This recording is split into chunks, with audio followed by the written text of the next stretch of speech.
this is a place that I found. It's just a stump, but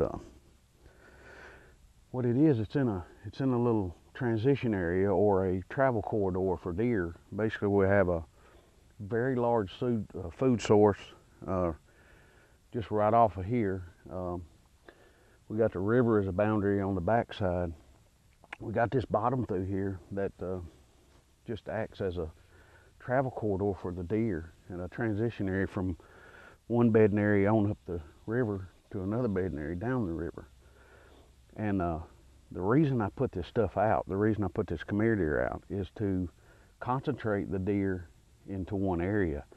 We have such a vast area right here, and there's so many deer in here, it's really hard to hunt them, especially on bow hunting. So during bow season, I'll do this stuff right here. I'll put them out, and but now here in Tennessee, we can only hunt over the liquid Khmer deer. We can't hunt over the powder, so I try to stay away from the powder, especially when it starts getting close. But the corn has to be gone 10 days before we hunt, and the Khmer deer can stay. That's no big. What I'm looking for in the areas where I put this stuff out is I'm wanting to find transition areas or travel corridors for the deer, and this is what I have right here. We have several large food sources, bean fields, corn fields. On this side we have a boundary. The river is a boundary to them, and they will travel along these travel corridors right here.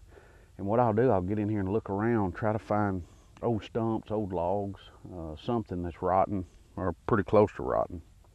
Now I have before and after pictures of this particular stump, and they have absolutely eat this stump half of it away. And I'm fixing to back up here and show you how I put this stuff out, and especially on a stump like this. So, and then what I'm gonna do is put some corn out to keep the deer in the area right here. Get some good pictures of them and stuff. That's what we can hunt over the liquid here in Tennessee, but the powder we cannot hunt over it. It has to be gone 10 days prior. So this is how I apply it.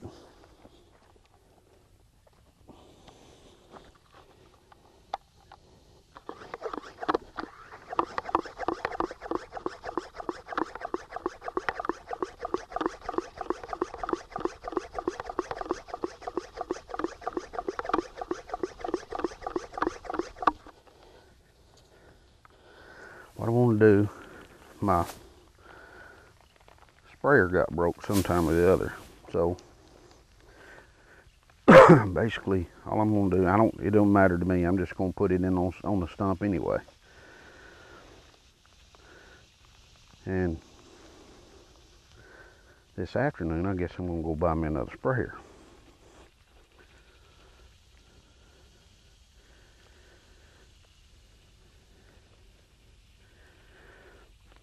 We just got a major leak in it.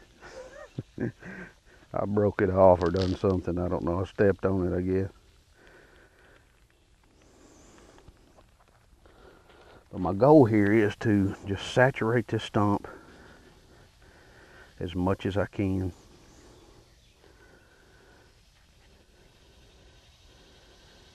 And deer will absolutely eat this stump plumb out of the ground. And keep on digging to get the roots and stuff. But now what I'll do, it's got a little indention around here where they've dug around the stump. I'll have to give it some more power here. And I'll pour corn down in that indention.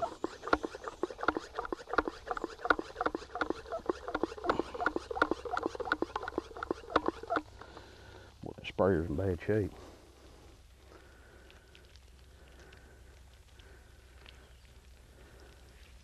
I don't want to, I would just take the cap off and pour it, but what I want it to do is soak into this stump. And if I pour it on there, then it's not going to soak in good. It's going to run off and be gone. So what I want to do is just pour it right on top, let it run down, fill these little crevices in, And what I generally do is put as much on it as I can, as much out of the sprayer as I can. And what that's doing is running down, soaking in the ground. What runs off of it soaks into the ground. And that's fine, because they will dig it plumb out.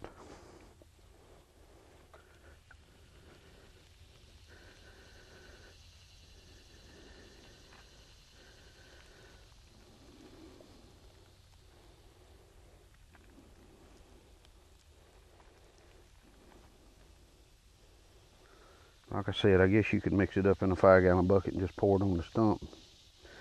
Be a whole lot less trouble, but what happens there is it doesn't soak in good. Once it runs off the stump, it's in the ground, and I want it to soak up into this stump or log or whatever you're putting it on.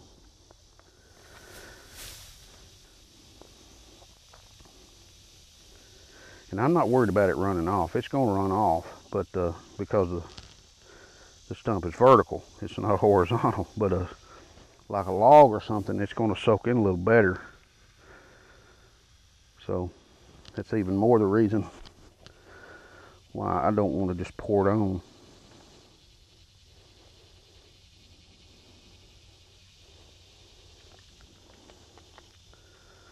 But I will guarantee you, within 4 or 5 days, this stump will virtually be dug up out of the ground and gone and eaten. This stump was this wide when I started, and probably this tall when I started, and the hole around it, there wasn't a hole, it was flush with the ground. But as you can see now, there's a 4-inch hole, 4 inches deep. Stump's half gone. They have rooted and dug around all the roots. They've dug these roots right here to where you can see them. And I'll show you a picture of these briars right here. I sprayed these briars the first day I come out here, and they're virtually gone. They will eat anything. Anything you put this stuff on becomes a food source to them, as long as you do it right.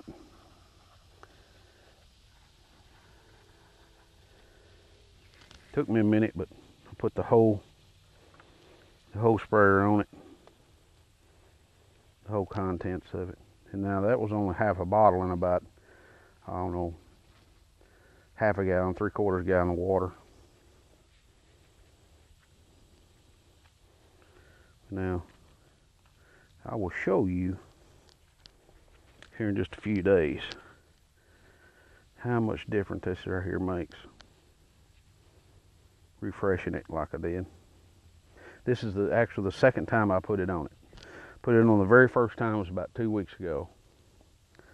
And this is actually the second time I've sprayed this stump. Now I keep corn out here. I run out here pretty regular and keep corn out, keep my trail camera out, just to see what kind of deer activity I got in here. But what little bit I got left, I'm gonna select.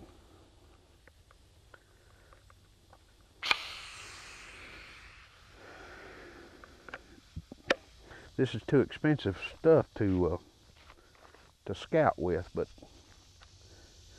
I already know. I've seen the deer that's been in these food sources and stuff, so I know what kind of deer's in here.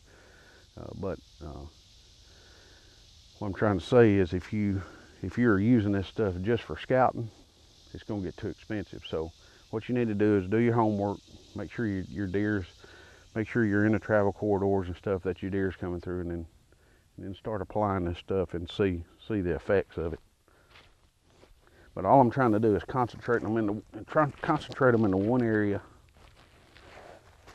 to keep the deer in the area here.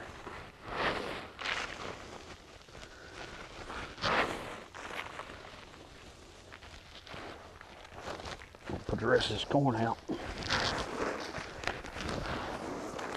almost all of it. I'll put some more on that other spot. I'm throwing that corn in that hole right there, and they will dig it out, guaranteed.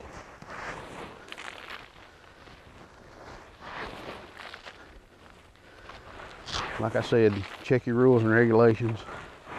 In Tennessee, it has to be gone 10 days. This corn has to be gone 10 days before. So this is more than likely the last. Maybe I may get one more feeding before I have to stop feeding. It's the 2nd day of September.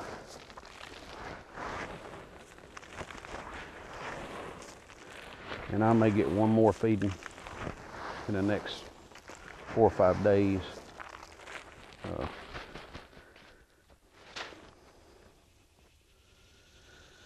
Anyway, that's it. That's what I do, and try it. Guarantee you, it's a little expensive, but if you got it, if you got a few extra bucks, get you some community concentrate, put it out. I guarantee you're gonna have great success. But anyway, appreciate it.